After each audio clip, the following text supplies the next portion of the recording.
BRS MLA Kaushik Reddy ఇంటి వద్ద ఉద్రిక్తత పరిస్థితి నెలకొంది. కౌశిక్ రెడ్డి నివాసంపై ఎమ్మెల్యే అరకపూడి గాంధీ అనుచరులు దాడికి పాల్పడ్డారు.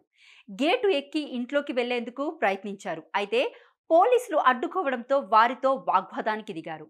సవాళ్లు ప్రతి సవాళ్లు నడుమ షేర్లింగంపల్లి ఎమ్మెల్యే అరకపూడి గాంధీ తన అనుచరులతో కలిసి హైదరాబాద్ కొండాపూర్లోని కౌశిక్ రెడ్డి ఇంటికి వెళ్లారు. అయితే వారిని పోలీసులు అడ్డుకోవడంతో తోపులోట చోటు చేసుకుంది. అయితే ఎమ్మెల్యేలు గాంధీ అనుచరులు పోలీసులను తోసుకుంటూ గేటు ఎక్కి ఇంట్లోకి చొచ్చుకుపోయారు. పోలీసులు వారిని నిలువరించలేకపోయారు. కౌశిక్ రెడ్డిపై కోడిగుడ్లు, టమాటాలు విసిరేశారు.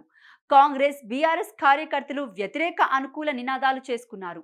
బీఆర్ఎస్ కార్యకర్తలపైకి ఎమ్మెల్యే గాంధీ అనుచరులు కుర్చీలు విసిరేశారు. కాగా కౌశిక్ రెడ్డిని హౌస్ అరెస్ట్ చేసిన పోలీసులు అరకపూడి గాంధీని మాత్రం వదిలేశారు. ఏకంగా తన అనుచరులతో కలిసి కౌశిక్ రెడ్డి ఇంటిపై దండయాత్రకు వెళ్లారు. పోలీసులు లోపలికి అనుమతించకపోవడంతో గేటు వద్ద బైఠాయించారు.